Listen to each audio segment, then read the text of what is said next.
I'm Liz, and by some twist of fate, I'm married to the most amazing guy I've ever met, Alex. We're both 28, got our own place, pay our bills, and live a life that's ours.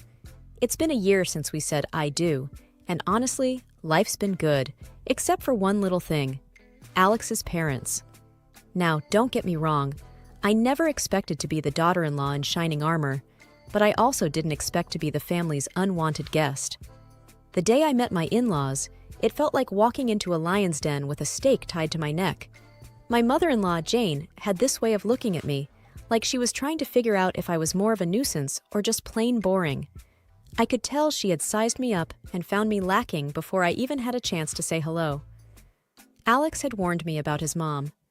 "She can be a bit much," he said, as we drove to their place that first time. "But don't take it to heart, okay?" I didn't. Or at least I tried not to. At dinner, I was passing the salt when Jane said, "You know, Stephanie used to cook such wonderful meals. Remember that risotto, honey?" She said to Alex, who just nodded, his jaw tight. "Yeah, I remember," he replied, not looking at me. I sat there, salt shaker in hand, feeling like I was invisible. They all talked about Stephanie as if I wasn't there. I felt a pang in my chest, but I swallowed it down with a smile. "Sounds like she was a great cook," I said, trying to seem unaffected. Jane's eyes met mine, and she smiled, but it didn't quite reach her eyes. "Oh, she was. She was a lot of things." That night, I told Alex how I felt. "It's like she's measuring me against some ghost." Alex hugged me close. "You're the one I chose, Liz. That's all that matters." I wanted to believe him, but as I'd learned, Jane had a long game in mind, and I was the pawn she was eager to sacrifice. I just didn't know it yet. Living with an allergy isn't just inconvenient, it's like having a shadow that's constantly whispering danger in your ear. Since I was a kid, peanuts have been my arch nemesis. It started with a spoonful of peanut paste and a trip to the emergency room that left my parents with a crystal clear message. Keep her away from peanuts and a whole host of other foods if you want her to grow up. It's not just peanuts, though. Soy, peas, cherries, almonds, tomatoes, apricots, bananas, and even potatoes, they're all off limits. It's a list that makes waiters raise an eyebrow and friends hesitate to invite me over for dinner. It's also a list that my mother-in-law, Jane, knows by heart, yet she somehow manages to question every single time we're over for dinner. "Are you sure you can't even have a little bit of this pie? It's got almond extract," she'd ask, with a tone that hovered between concern and disbelief. I would smile politely, though I'd rather not, and say, "Yeah, I'm sure. Thanks, though." It was the same dance every time. I remember once, at a family gathering, I was navigating the buffet, a mental checklist running through my head. Alex was by my side, plate in hand, trying to help me find something safe to eat. That's when Jane swooped in, her voice sickly sweet. "Liz, you must try this casserole. I made sure it was Liz-friendly," she announced, but the glint in her eye didn't match her nurturing words. Alex paused, his fork mid-air. "Mom, you used cream of mushroom soup in this, right?" he asked, knowing full well that many brands included soy, a big no-no for me. Jane's smile faltered for a second. "Oh, I think so. It should be fine." But it wasn't fine, and we both knew it. We made our excuses, me leaving the casserole untouched. But the incident stuck with me. It was a small victory in what felt like an ongoing battle, a battle where Jane held all the cards because she controlled the kitchen. I've learned to navigate this world with careful steps. Eating out is a strategic operation.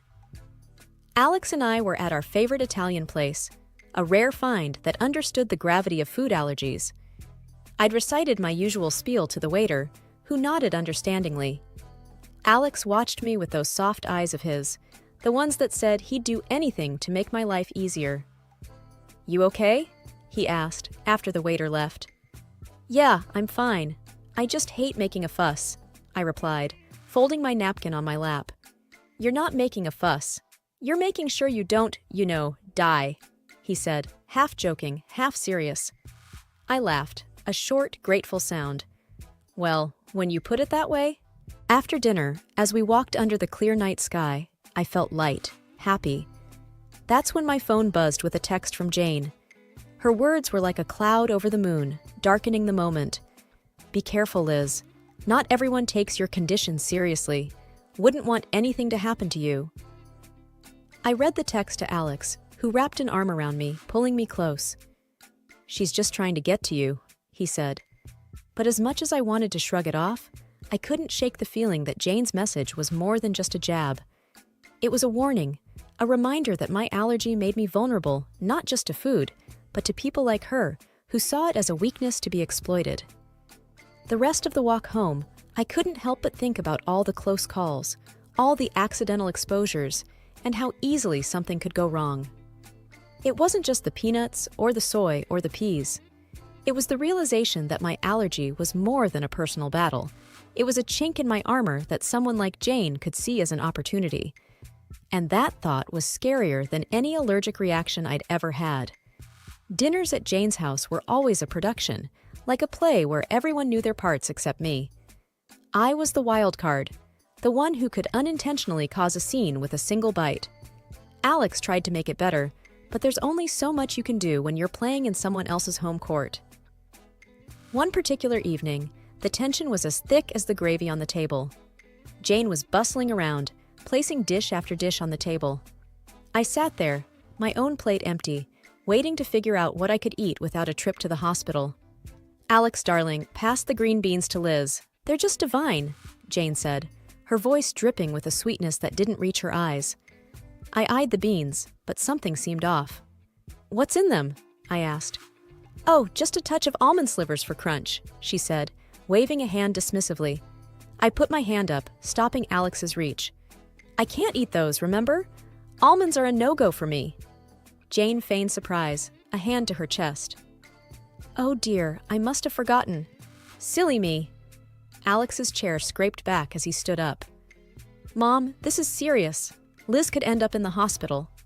His voice was firm, edged with a frustration that made Jane's eyes narrow just a little. I just wanted to make something nice, she said. It's not my fault Liz has all these allergies. The room fell into an uncomfortable silence.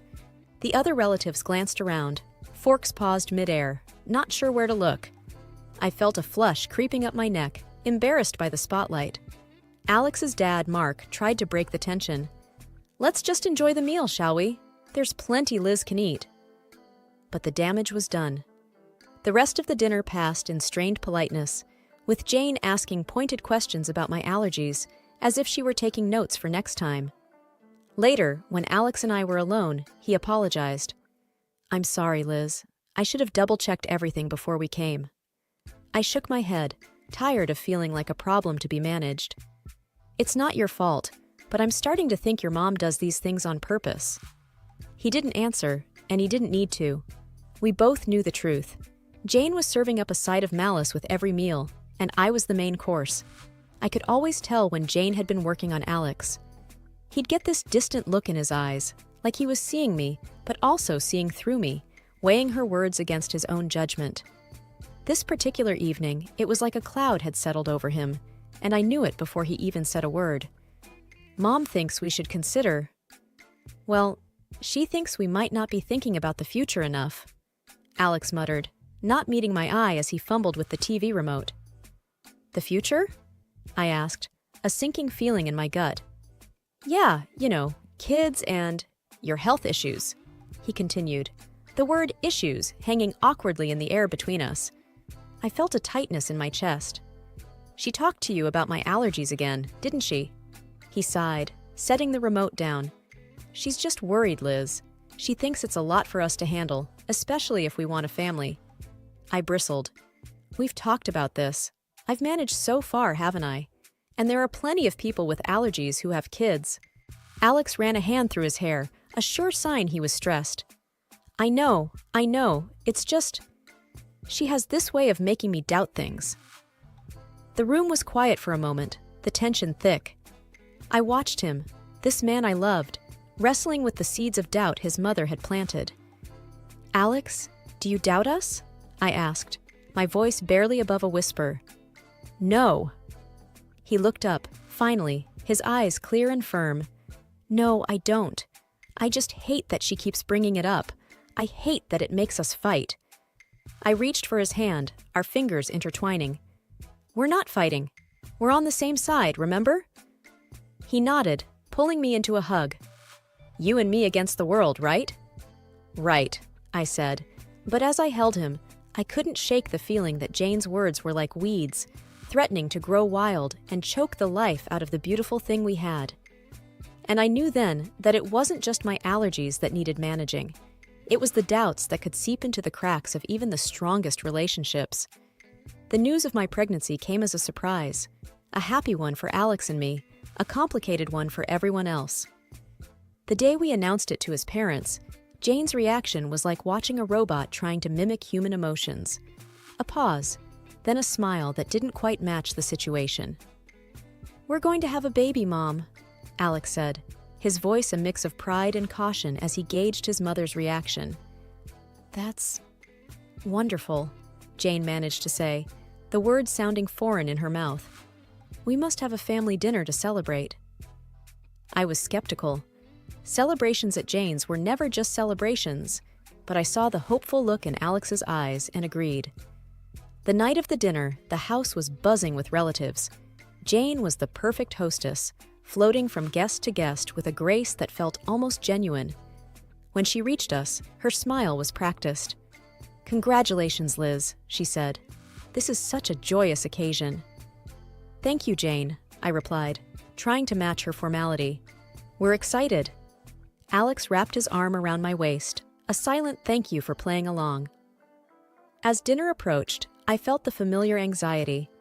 A table full of food was a minefield for me, but tonight, I hoped, would be different. The table was a feast, dishes upon dishes laid out, and I felt every eye on me as I hesitated, my hand hovering over the options. "Go on, dear," Jane urged. "Eat up. You're eating for two now." I smiled weakly, choosing the safest options, vegetables and rice, plain and simple. But as I reached for a slice of bread, Jane stopped me. "Actually, maybe not that one," she said quickly. "I'm not sure if the baker used soy flour." I paused, bread in hand, and met her gaze. There was a flicker of something there. Concern, or was it a challenge? "Thank you for letting me know," I said, putting the bread down. But the warning bells were already ringing in my head. How did she know about the soy flour? It seemed too close a call, too perfect a save. The rest of the meal passed in a blur, congratulations mingling with the clinking of glasses. But I couldn't shake the feeling that Jane's hospitality was a veneer, and beneath it lay a trap, set and waiting for just the right moment. The family dinner in honor of our future baby was nothing short of a banquet. Jane had outdone herself, and there was a spread that would make a Thanksgiving dinner look modest. But my stomach was in knots, not from hunger, but from fear. Every dish was a potential hazard, a hidden enemy that could send me to the hospital, or worse. As we all took our seats, the chatter around the table was lively, filled with the usual family gossip and stories. Jane was at the head of the table, presiding over the feast like a queen in her court. She called everyone to attention with a gentle tap of her glass. "Before we begin, I just want to say how thrilled we are to be celebrating Liz and Alex's upcoming addition to our family," Jane announced, her voice steady and clear. There was a round of hear, hear, and applause. I forced a smile, feeling Alex squeeze my hand under the table. "Thank you, everyone," I said. "We're really looking forward to this new chapter in our lives." The meal began, and I tentatively picked at my food, choosing the simplest items. Alex watched me, his brow furrowed with concern. "You doing okay?" he asked quietly. "Yeah, just being careful," I replied, pushing a roasted potato around my plate. Jane's eyes were on me, and I felt like a specimen under a microscope. "Liz, you haven't touched your salad. The dressing is on the side, just as you like it," she said, her voice tinged with a forced cheerfulness. "Thank you, Jane. I'm just not much of an appetite tonight," I said, avoiding the salad that I knew could easily contain hidden allergens. As the dinner wore on, the tension grew. Every time Jane offered me something, my anxiety spiked. The room felt hot, the walls inching closer with each passing minute. Then came the cake. It was a beautiful confection, layers of sponge and cream that made the room ooh and ah. Jane cut a slice and handed it to me with a smile that might have been genuine if I hadn't known better. "For the mom-to-be," she said. I looked at the cake, then at Alex, then at Jane. "I really shouldn't," I said, "but it looks delicious." "Oh, come on, Liz. One little bite won't hurt. For the baby," Jane pressed, her voice sweet as the icing. That's when Alex's dad, Mark, stepped in, his hand swift as he knocked the plate from my hands. The cake tumbled to the floor, and a stunned silence fell over the room. "What the hell, Dad?" Alex exclaimed, his voice a mix of anger and confusion. Mark stood, his face pale but his voice firm. "I saw the label in the trash. That cake has peanut oil in it." The room erupted in chaos. Jane's face was the picture of shock, but her eyes gave her away. There was a flash of something there. Fear, maybe? Guilt? Alex stood, his chair clattering behind him. "Mom, did you know about this?" he demanded. Jane's mouth opened and closed, but no words came out. And in that moment, the truth was as clear as the danger that had been on my plate. The room was dead silent after Mark's revelation, the dropped cake like a crime scene on the hardwood floor. Everyone's eyes were locked on Jane, who seemed to shrink under the collective gaze. "Mom, is it true? Did you know?" Alex's voice cut through the tension, sharp and demanding. Jane's eyes flickered with something dark before she regained her composure. "Of course not. I would never." Her voice trailed off, unconvincing. Mark wasn't having any of it. "I saw the shopping list, Jane. Peanut oil for cake. It was right there, in your handwriting," he said, his voice steady but laced with disappointment. The murmurs around the table grew louder, a mix of disbelief and anger bubbling up from the family. Alex was shaking his head, his hands balled into fists. "How could you, Mom? Liz could have died." I was frozen in my seat, the gravity of the situation anchoring me down. This wasn't just carelessness or forgetfulness, it was intentional. Jane's mask finally slipped, her face twisted in anger. "I didn't want it to come to this, but she's not right for you, Alex. She's weak, and now she's bringing a child into this world who will be just like her." Alex took a step toward his mother, incredulous. "Weak? Liz is the strongest person I know. And you? How could you be so cruel?" I could feel the eyes on me, waiting for me to break down, to crumble under the weight of Jane's words. But I didn't. "Jane," I said, my voice surprisingly calm, "you've made your feelings very clear. But this is not just about me. This is about a family, your grandchild." Jane looked away, her jaw clenched, and for the first time, I saw the hint of fear in her eyes. Maybe she realized that her actions hadn't just endangered me, but her relationship with her son, her reputation, everything. The rest of the evening was a blur. There were arguments, tears, and hushed conversations as the family tried to process what had happened. Alex and I left early, the weight of the evening heavy on our shoulders. We didn't speak much on the drive home. What was there to say? The truth was out, and with it, the facade of a polite, if not happy family was shattered. All because of a peanut. The drive home was quiet, the kind of silence that's heavy, filled with things unsaid. When we finally walked through our front door, Alex and I just stood there, the echo of the night's drama still ringing in our ears. Alex was the first to break the silence. "I can't believe my own mother would do something like that," he said, his voice hollow. I sat down on the couch, the cushion failing to comfort me. "I know, it's a lot to take in." He sat beside me, taking my hands in his. "I'm so sorry, Liz. It's unforgivable." I looked at him, seeing the pain in his eyes, and my heart ached. "It's not your fault, Alex. We couldn't have known she'd go this far." But the truth was there, hanging between us. Jane had crossed a line, and there was no going back. The family was in pieces. Some stood by us, shocked and appalled by Jane's actions, while others struggled to wrap their heads around the reality of the situation. The next few days were a whirlwind. Alex's phone buzzed constantly with messages and calls. Relatives wanted to express their shock, their support, their apologies. And through it all, there was a deafening silence from Jane. No apologies, no explanations, nothing. Alex finally broke the news to me a week later. Dad's left her. He can't get past what she did. He said it's been a long time coming. I wasn't sure how to feel. Relief, sadness, pity? And Jane? I asked tentatively. He said she's not handling it well. She's alone now, Alex replied, a twinge of something like regret in his tone. We sat in our living room, the walls we'd painted together, the furniture we'd picked out during countless trips to the store. It was our home, filled with our memories, our love. And outside, there was a storm brewing, one that threatened to uproot everything we knew. But in that moment, I realized that no matter what happened, we had each other. We were a team, about to bring a new life into the world, and that was what mattered. I love you, Liz, Alex said, pulling me close. I love you too, I whispered back. The fallout from that night would linger. The scars it left on our family would take time to heal.